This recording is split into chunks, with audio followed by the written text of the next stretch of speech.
नमस्कार, मैं दौलत शर्मा और आप देख रहे हैं UIP न्यूज। जो दिल्ली की सड़कों पर आप देखते हैं, ये जो हरे और पीले ऑटो हैं, ये अब धीरे धीरे गायब होने वाले हैं, जिसके तहत यहाँ पर बड़ा खतरा बन सकता है कि कई सारे जो ऑटो रिक्शा ड्राइवर हैं वो बेरोजगार हो सकते हैं। बड़ा फैसला यहाँ पर दिल्ली सरकार लेने जा रही है और इसी मुद्दे को लेकर आज हम यहाँ पर ऑटो वालों के बीच में आए हैं। ISBT कश्मीरी गेट पर मौजूद हूँ। यहाँ पर सभी जो भी ऑटो वाले हैं वो चिंतित हैं कि आखिर जो सरकार ने फैसला लिया है, कहीं ना कहीं इनकी कमाई और साथ ही साथ जो और भी ऑटो वाले हैं उनके बड़ा नुकसान ये बिल कहा जाए ड्राफ्ट ये कर सकता है। हालांकि अभी ड्राफ्ट आया है, सरकार ने मंजूरी नहीं दी है, लेकिन अभी भी आप देखेंगे सभी कितनी चिंता में है कि अभी से ही ये बस पढ़ते ही कितनी इनके बीच चिंता है कि अगर ऐसा हुआ तो कितना बड़ा नुकसान इनको होने वाला है।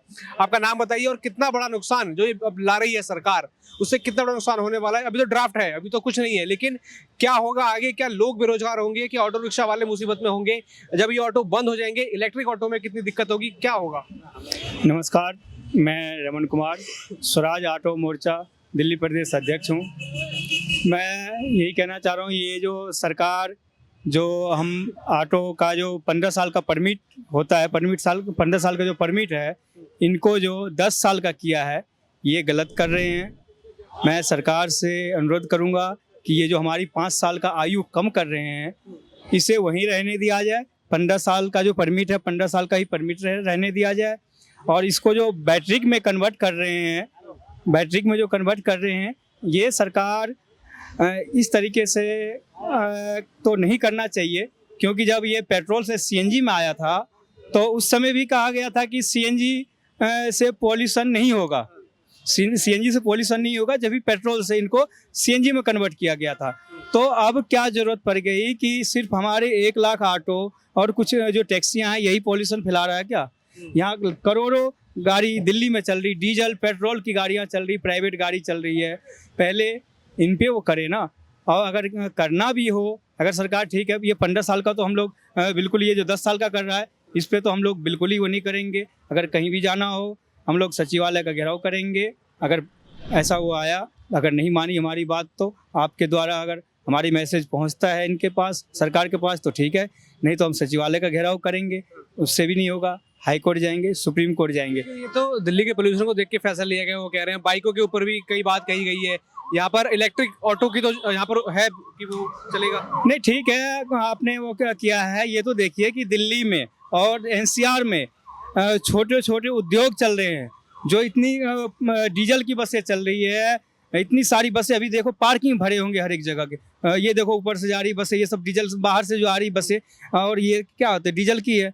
और जो पेट्रोल CNG, ये तो है ही गाड़ी, जो प्राइवेट गाड़ियां हैं, ये सब पहले इन पे रोक लगाओ ना। हम तो 1 ही लाख के वो हैं, 1 लाख हमारे ऑटो का वो है, और इस पे क्यों वो कर रहे हो? अगर करना भी है तो सरकार ये नहीं झटके में, अब हमारी ये करेगा ना तो झटके में ही 50,000 जो ऑटो चालक है वे बेरोजगार हो जाएंगे। जैसे MNPQS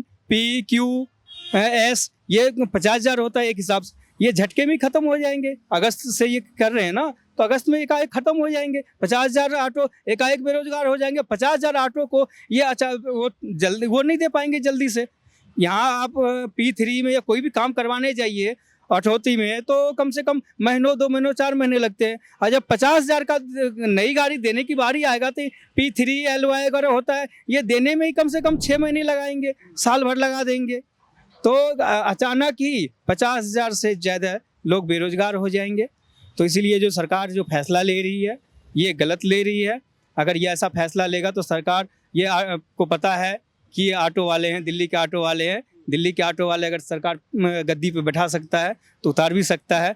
5 साल ही झेल पाएंगे, फिर 27 साल बाद आई है ना, फिर 70 साल बाद भी नहीं आएंगे। तो हमें ना छेड़े, बस हमारी 15 साल की जो परमिट है वो रहने दे। बस जी 15 साल का ये परमिट तो रहना चाहिए। लेकिन वातावरण में तो सही होगा ना, इलेक्ट्रिक ऑटो आएंगे। इतना पोल्यूशन CNG से नहीं होता, पेट्रोल से ज्यादा होता है, डीजल से ज्यादा होता है।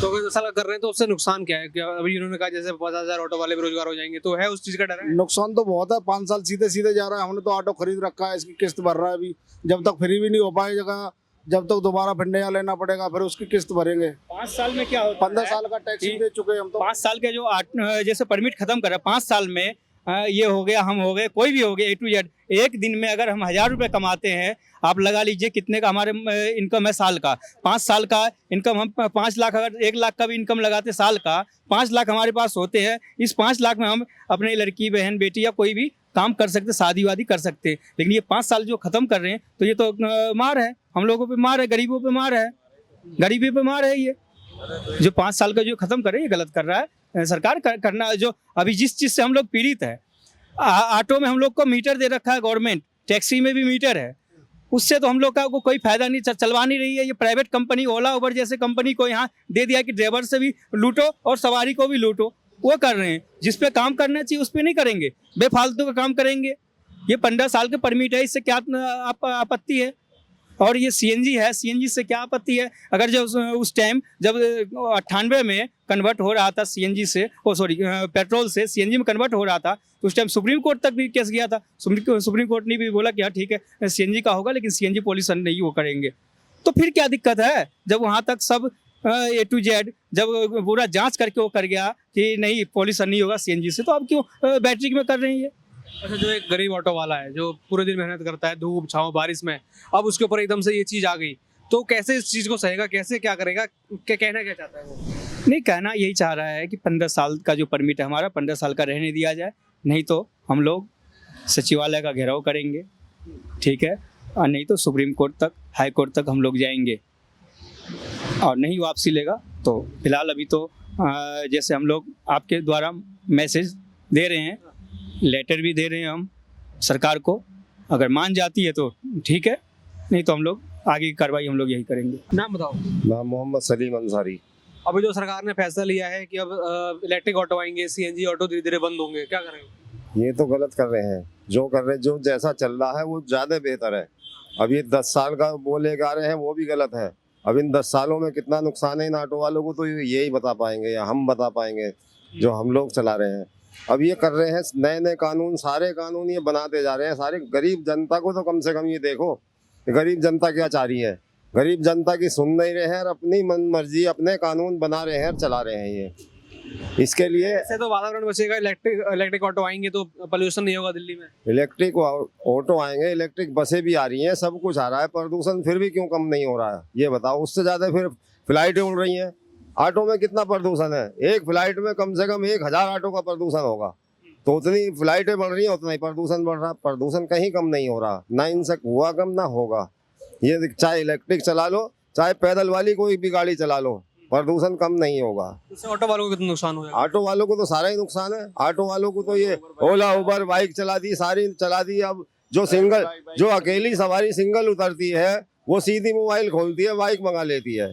यहाँ वाले ऑटो वाले देखो ये खड़े ही रहते हैं, अब कोई आ जाए तो उसको लेके चले जाते हैं। पहले ऑटो के लिए हम लोगों को सवारी ढूंढती थी, अब हमें सवारी ढूंढना पड़ता है। ओला उबर का कोई इन्होंने नहीं करा, केजरीवाल बैठे थे उन्होंने भी नहीं करा, उनसे भी मिले थे इस बारे में, वो कहते थे केंद्र के हाथ में, और केंद्र चला रही है अभी इनको। अच्छा, इस बार ऑटो वाले बीजेपी के साथ नजर आ रहे थे, पिछली बार केजरीवाल के साथ रहे 2 बार, इस बार बीजेपी के साथ थे, तो लगा है बीजेपी ने उनके लिए काम किया अभी तक, या फिर ये एक और बड़ी मार है?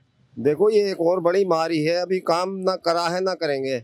अभी इनके जो वादे थे अभी तक तो सारे झूठे हैं, अब ये क्या कर पाएंगे वो तो यही जानते हैं। ये जनता के लिए कुछ नहीं कर रहे हैं तो अमीर लोगों के लिए, जनता के लिए, गरीब जनता के लिए कुछ नहीं कर रहे। और गरीब जनता ही चुन के बिठाती है और वो ही उतारती है। अब 10 साल केजरीवाल को चला दिया, अब 5 साल इसे भी झेल लेंगे। आगे चलने वाले जनता जो चाहेगी फैसला करेगी, फिर वो होगा। तो लग रहा है ऑटो वाले बेरोजगार होंगे, उनके ऑटो छीन जाएंगे। ऑटो बहुत बेरोजगार हो जाएंगे ऑटो वाले। एक ऑटो से कम 10-10 आदमी का परिवार जुड़ा पड़ा, 5 आदमी का परिवार, माँ बहन भाई बच्चे, उनका खाना पीना। अब जब वो बेरोजगार होगा तो क्या करेगा? भीख मांगो या फिर चोरी करो या छीन झपट करो, स्नैचिंग करो, फिर यहीं उतरता है गरीब आदमी, और कहाँ उतरता है। तो इसलिए जो चल रहा है जैसे 15 साल का परमिट, ये बहुत ठीक है, इसे आगे चलने दिया जाए। चाहे इलेक्ट्रिक गाड़ी चलाएं है, मगर ये 15 साल तो कम से कम चलाएं। 15 साल की जैसे अब इसकी वैलिड दे रखी है, ऐसी उसकी वैलिड दे दें। चार्जिंग पॉइंट का तो ये कर देंगे इंतजाम, जब चलाएंगे तो इंतजाम भी कर देंगे। जैसे गैस का नहीं था, अब जगह जगह हो गया गैस का, तो ऐसी चार्जिंग का भी हो जाएगा। तो ये हो जाएगा तो दिक्कत क्या है? दिक्कत तो ये है कि चले, ये जिसका जो टाइम है वो अपने टाइम पे डेट करे, उसको वो जमा करे। इलेक्ट्रिक गाड़ी दे दो, जैसे ये जमा होती है इस पर दूसरी गाड़ी मिल जाती है। अब ये जमा करो जिसका टाइम पूरा हो जाए तो उसको इलेक्ट्रिक गाड़ी दे दो। जो 15 साल का वैलिड परमिट है वो 15 साल में ही ख़त्म करें उसको। 10 साल में 5 साल बहुत केड़े पड़ जाएंगे। ये 5 साल में तो कर्जदार ही रह कर ऑटो वाला रह जाएगा, कुछ नहीं उतार पाएगा। अच्छा, ये पब्लिक पैलेस है। इस पब्लिक पैलेस को मैं दिखाना चाहूँगा आपको। कैमरामैन से बोलिए कि यहाँ से वहाँ तक दिखाइए। पब्लिक पैलेस है ये सवारी यहाँ पे घंटों घंटों कैब के लिए, किसी भी अपने कार के लिए वेटिंग करती रहती। ना यहाँ पे बेंच है, ना पीने का पानी का व्यवस्था है, ना यहाँ तो देखिए कूड़ा करकट कैसे, ना रोड बने हुए हैं, कुछ कोई व्यवस्था नहीं है। तो इनके लिए भी सरकार इस चीज़ के लिए काम करे ना। जो चीज़ काम करना उसके लिए काम नहीं करते हैं।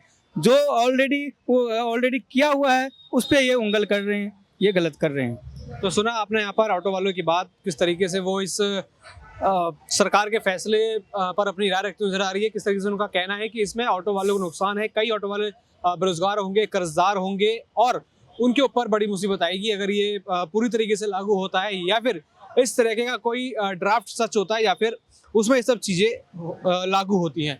बाकी और भी ऐसी खबरें जानने के लिए देखते रहिए UIP न्यूज़। धन्यवाद।